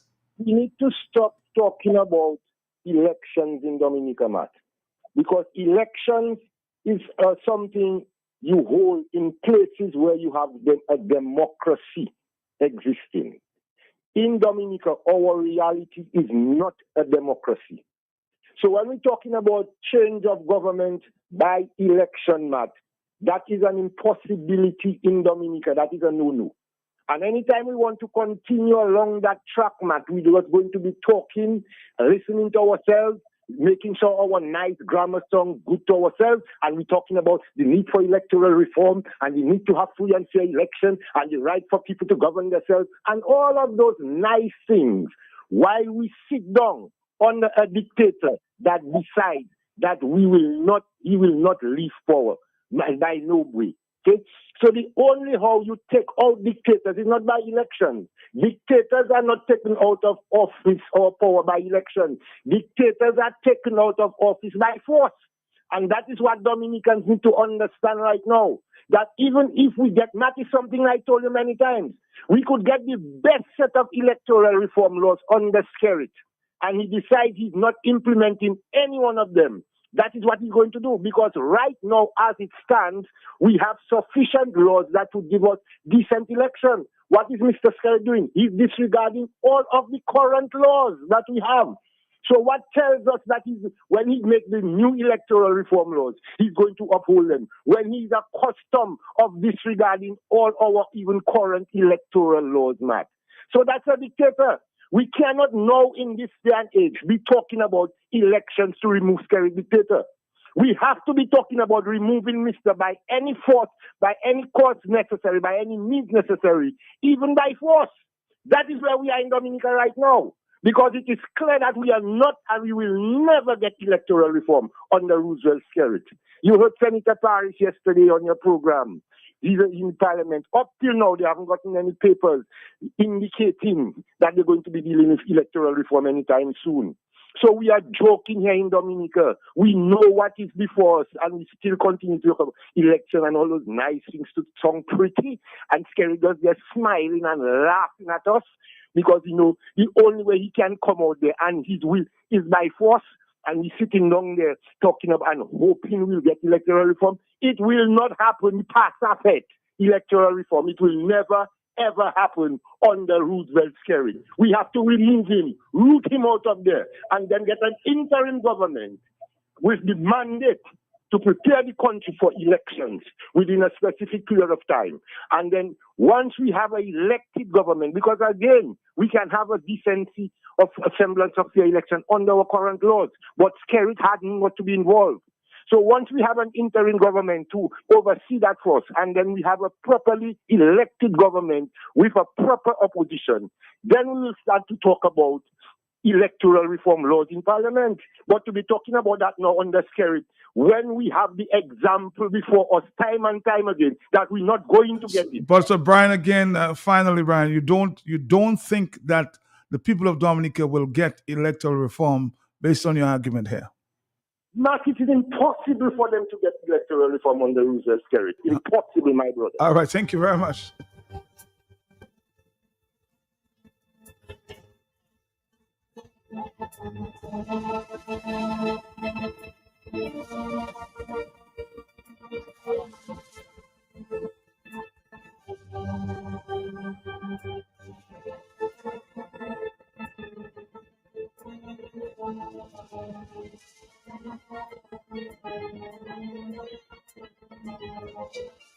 We're going to come back, Dominica, right after this. This season, decorate like a designer with a perfect splash of color. Whether you're dreaming of a calm combination or a bold space, only Harris Space has just what you need. Explore our new collection of trending color palettes by top Caribbean designers and transform your space with confidence and style. And the best part, from now until December 24th, dip to win up to 20% off top quality paints at all Harris stores and participating dealers. It's the perfect opportunity to decorate like a designer for less, only at Harris Space. All right, Dominica, we're back. 2:42. You said you wanted to speak to Brian's concern. I think here it is that we have it that we're being invited. I think it's tomorrow, right, to the groundbreaking of the new international airport. You want to come with me? Well, I'm not coming with you, but Matt, I think the reason we have like I was saying, the thing that we probably need is a groundbreaking for the electoral reform as well too. So probably when you can probably, if you're there, you can ask when we're going to get that groundbreaking, because here it is that you have something that is so important, which is electoral reform. And this is one of the things I don't understand about this administration. We have very important issues that are here that every Dominican can possibly benefit from, but they ignore those issues and they look for the issues that only some people might benefit from, or the little issues. I mean, yes, true, we want the international airport, but nobody had a problem coming to Dominica. Why don't we fix Roseau up first? Fix the potholes in Roseau. Okay, maybe, you know what? We still want the international airport, but let's go ahead and fix the roads up, and Let's not make it a priority. let's take care of everything. Let's fix the job market in Dominica. Let's fix the import duties in Dominica. Let's fix the taxes in Dominica. Things that are gonna affect every Dominican, but it's blatantly ignored, and you get an invite to the groundbreaking for the airport, which doesn't even matter to any one of us. None of us are going to benefit from this airport, So I don't know. Is this just our officials literally trying to make a mockery of us? I mean, we have important things that we want. We're here. We've been asking for them to go up. These are things on their mandate. 100 days after I get into office, I'm going to give you electoral reform. But here, the airport is the most important thing that we're going to go up to Wesley to break ground on. I don't think our officials just disregarding our feelings. They're just not in touch with us, Matt. So this is why I think this whole thing that our officials are doing is a scam. Hello, talk to me on the telephone. If Matt, you have to give me 5 donuts for the hole you have been holding on there. Blessings calls about 10 times a day. Blessings, I think you just need to be in studio, Blessings. I'm going to ask Matt to get you a chair and a mic as soon as this is done. All right. Let me just say something. Matt, a guy said it. Matt, Mia Motley is brilliant. She's intelligent. She's articulate, and but I never like Mia Motley. I do not trust her. The same thing, Matt, judging her on the international scene, Matt, like the United Nations or anything that has to do with an international standard. You listen to how articulate and detailed she is, and on point and critical, Matt. Where is Mia Motley? Look, Mia Motley and Barbados is carried backyard. And all of a sudden, look at what is happening in Dominica. So I'm watching a lot of us in Dominica, Matt. We are so afraid of Donald Trump, a president who stayed in power for 4 years. He did not destroy America, but now he's going to destroy the world. That's how fearful and frightened and concerned we are of Donald Trump. And what is happening in Dominica? We like zombies. We does not understand that is Dominica. America is America. America can take care of America. Americans have killed 5 or 4 presidents already. And look, they attempted to kill Donald Trump. And Dominicans are not taking the governance of Dominica as serious as the concern or as they're taking the governance of America. So, Matt, we in a sorry state. You have these countries, the G7, the G8, all great things. In case America gets out of line, they can kick in. Who do we have? Supposed to be so distracted by America politics and the nonsense that is happening in Dominica. We feel like, it's my party. But we are foolish in that land, boy. All right. Thank you. I think Mr. Alvin Thomas is saying there in a WhatsApp message. Man, finally, I will say Dominica is the only country in the region that has not reformed its election process. In the absence of a reform process, the DLP administration must be removed by any means necessary. I don't agree with Foster. I think it has been. I would like to see a democratic process rule, and I don't think anybody. We don't want to encourage. We don't want to encourage any violence. I think that we want to encourage forward thinking. The last thing that we need on our backs is another black stain, man. And we want to let people know that Dominica is a great place to come to. Dominica is a loving country. Mm-hmm. We really don't want to go out there and see or promote violence. And we hope that our leaders can see that we have genuine concerns for this country. We have genuine faults that are going on a daily basis that we need to understand, to make whole. We need to understand that we are from a small country and we are going deeper and deeper and deeper down. And the directions or the decisions that are being made by our officials are driving us down. I mean, I think probably those decisions should have been seen from the start. I don't know if you remember when we hired young Mr. Scarrett, who was a novice politician and very young gentleman. I mean, one of the first decisions that young Mr. Scarrett did, I don't know if you remember that far back, I'm going to jog your memory and see if you're good at history, was to literally move us away from working with the Taiwanese government to moving us over to the Chinese government. And this was done under... I remember that. I will tell you, I was in Barbados. In Barbados, that's correct. They brought him down to Barbados and they did that. I was not in the meeting, but I was in the... I was about to apply for my visa to go to China. So I was you were in the area. But I mean, this has been a significant change for us over time. I mean, literally, we have, I mean... It continues to haunt us. It continues to haunt us to this day, and we're literally becoming puppets of the Chinese government to some extent. The Chinese have been helping this nation grow.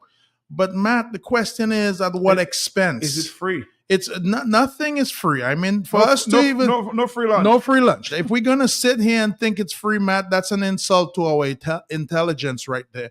But we've made decisions that were, I think, destructive to this country from the start. And we can see it over and over again. I mean, here it is that we decided to build a bunch of apartments, give a bunch of apartments to people, and create this idea that you don't have to work so that you can eat. So we've created people, giving them this dependency. And Matt, this still continues today. And this is done deliberately to literally affect our population, to make our population dependent on politicians. So here it is that we're continuing things today that we know that are bad for us as a country. We were making a point earlier, and somebody's making that point as well, that we keep talking about Scarrett not firing the ministers.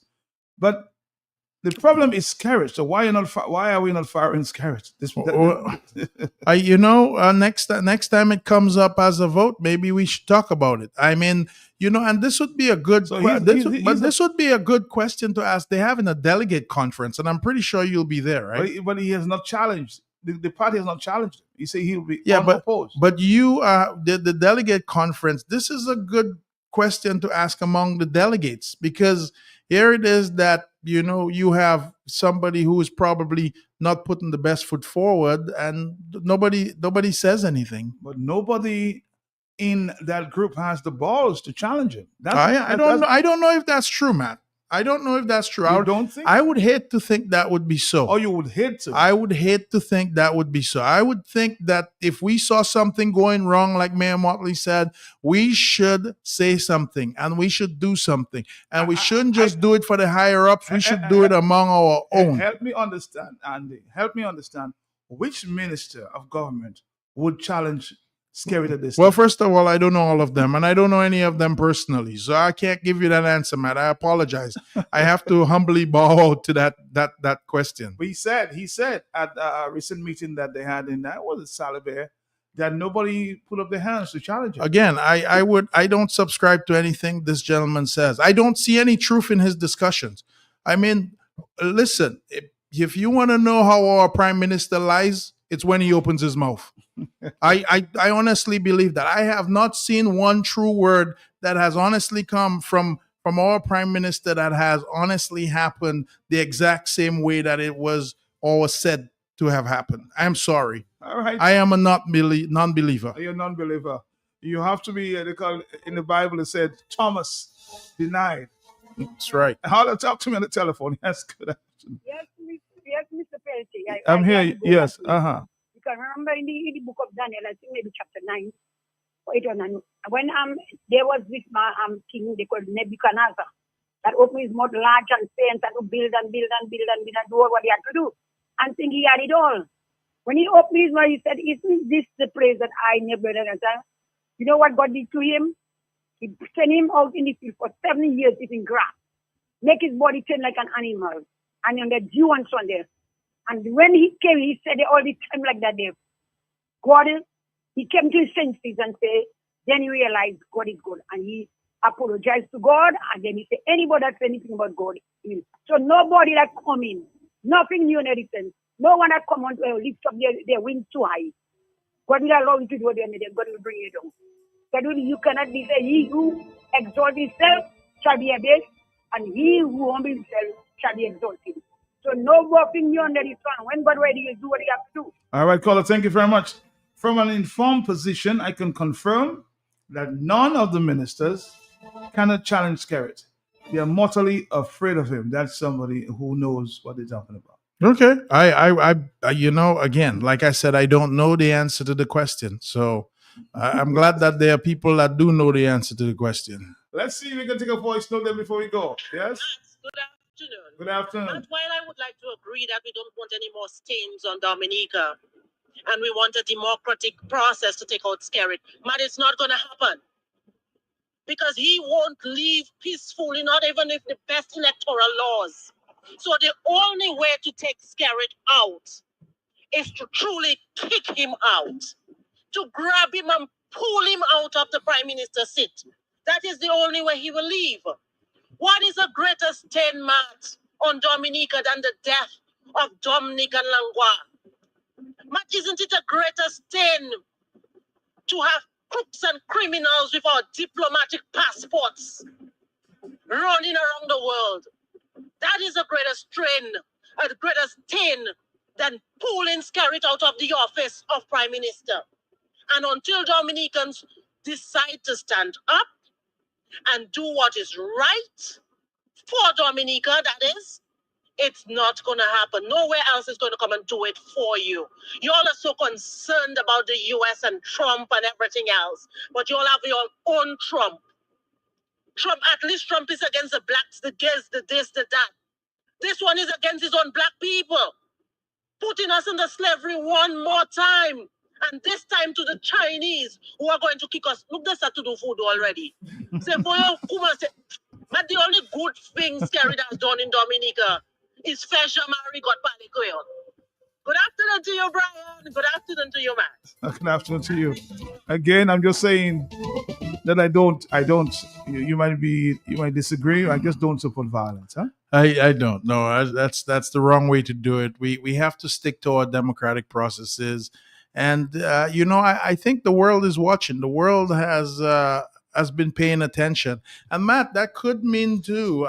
If you have been looking around us, more people are kind of moving away from us silently. It's almost having a guy in the room who farted. You know, you don't move too fast.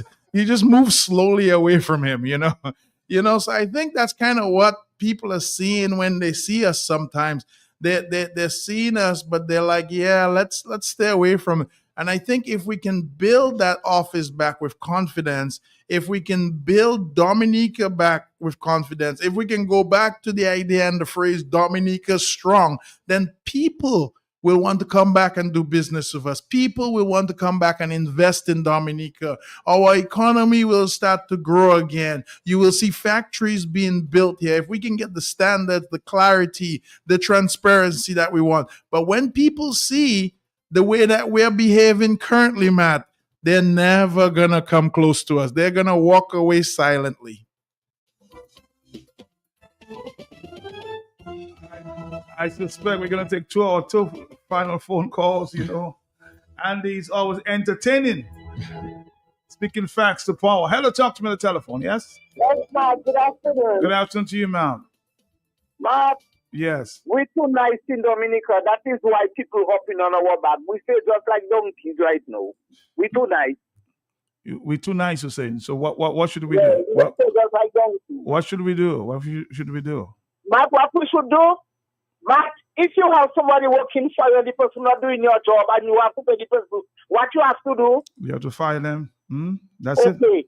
Okay. So If a Dominican find that man are working for them, instead of not be working, they take more money every time.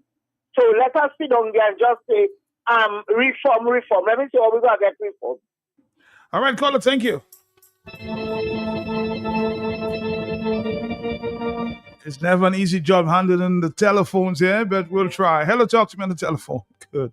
Yes. Good afternoon, Matt. My Mr. brother, Jolly. how you doing? How you doing? Not too bad. Matt, there's too many other places. Mr. Jolly is making the point. Investors will go where their money, they feel they are secure, Mm-hmm. known, and people are seeing what security is doing. It's all about him and the government. It's not about investment or true investment. He thinks in his mind that selling the passports is enough. It satisfies his needs.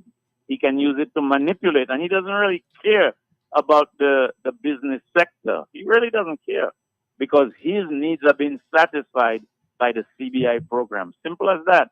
And besides, he's a bit of a narcissist like Donald Trump, and he really doesn't care about the rest of the people. So we can hem and haw, and he has all his things sewn up. He has China backing him. He feels very secure. He has a chief of police in his back pocket. He has the president in his front pocket.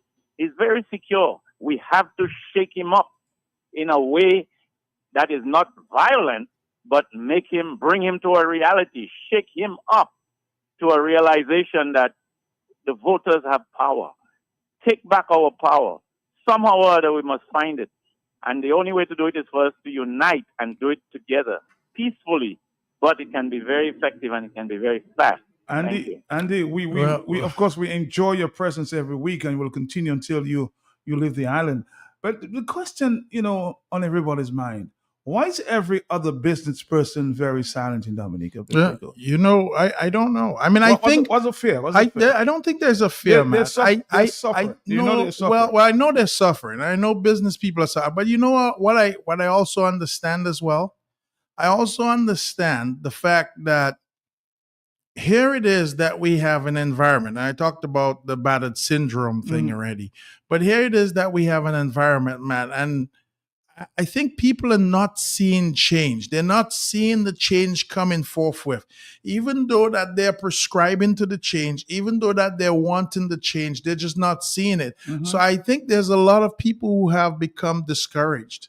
And I really... You can't blame them. I really can't blame them, because if you're trying and there's no success, I mean... Let's just put it this way. We have a lot of entrepreneurs in Dominica. We have a lot of business people in Dominica. We have a lot of people who have very smart minds. And what are we doing with those people? How are we helping them get forward? How can we improve our business climate? How can we get our young people to have jobs? Matt, I'm going to tell you, I took a drive for the countryside, and it was really depressing. There were so many young men sitting by the side of the road with a spliff in their mouth. It was discouraging. And you see that everywhere. You walk, you just go into the countryside. Matt, everybody back in some of those villages were farmers. They were working on something. They were selling something. Before. Now we have all these young minds that we're just putting to waste. We're literally having Dominica waste away. And where all these people are sitting by the side of the road, they're not helping. They're not helping the economy. They're not helping the nation as Dominica. They're just there, and it's almost like they're lost. They're lost. I mean, just take a drive. Take a drive up to Daly's. Take a drive up to Bagatelle. Take a drive up to Lapland. Take a drive up to those places and see how the young people are just lost. If it's not a spliff, it's not good. It's a very strange environment now. The countryside is not the countryside that we knew when we were growing up, where you would see people with a dirty boots, walking with a cutlass in their hand. Productive society, walking with a bag of Dashin or Tanya on their back or oranges. It's a different countryside now. It's changed. Andy, we've got to go. See you again next week. Thank you very much. All right. Thank you, everybody. Who play? Happening, man. I'm gonna leave you this one this Friday afternoon. 2015, he did this one. Rest in peace, Bupley. Yukakitinu Kranana. Our next up is Flo Dominica.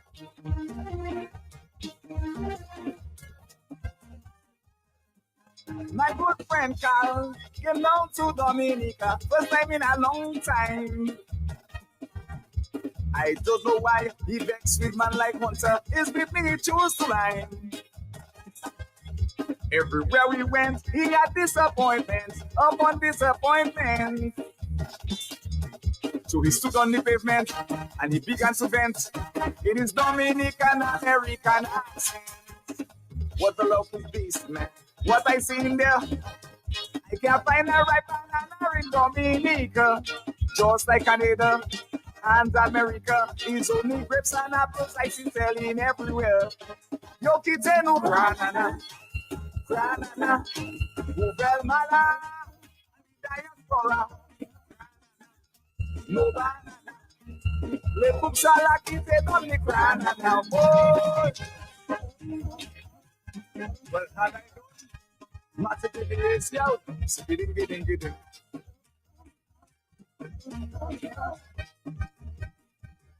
Really?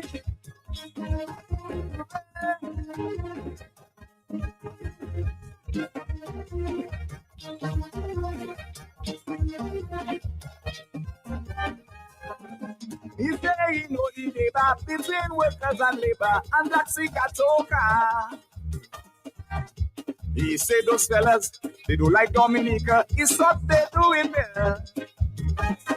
Without agriculture, we have nothing to offer. We come like a beggar.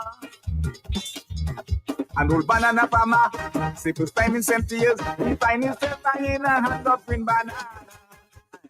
What the heck is this, man? What I see in there? I can't find a ripe banana in Dominica. Just like Canada and America, it's only grapes and apples I see selling everywhere. Yo kitenu granana, granana, uvel mala, and the diaspora. No banana, le buksala kitenu ni granana. And this is kind of nonsense, man. So stop the buksala.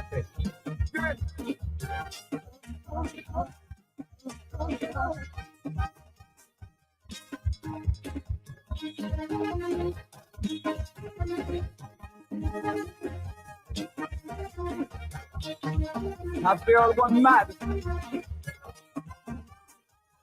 The workers manifest a promise to revive agriculture and bring back banana.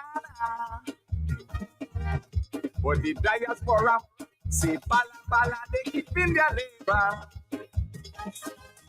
No, the people from La Plaine Castle for scrap and so for Yemamo and Loda. And the rest of Dominica, see the suspect is obvious, that making them afraid to protest for banana. Really? What the luck is this, man?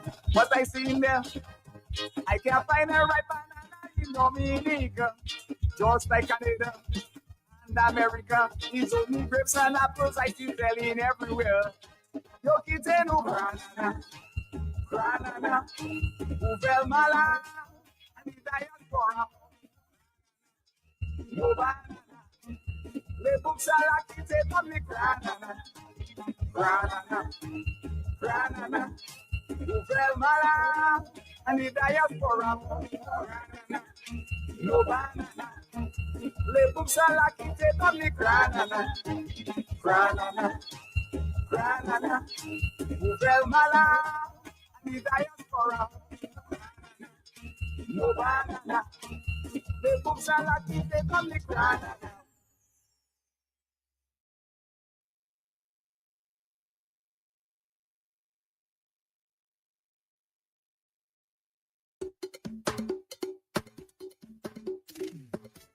When you join, Papa Tina,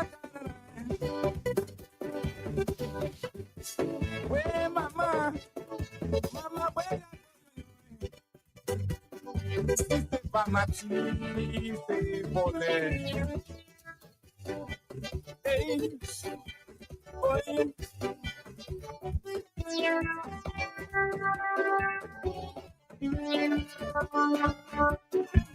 I wrote a letter to the director of the movie Pirates of the Caribbean. Yeah, man. 7 p.m. Yowie Grounds. You don't want to miss this.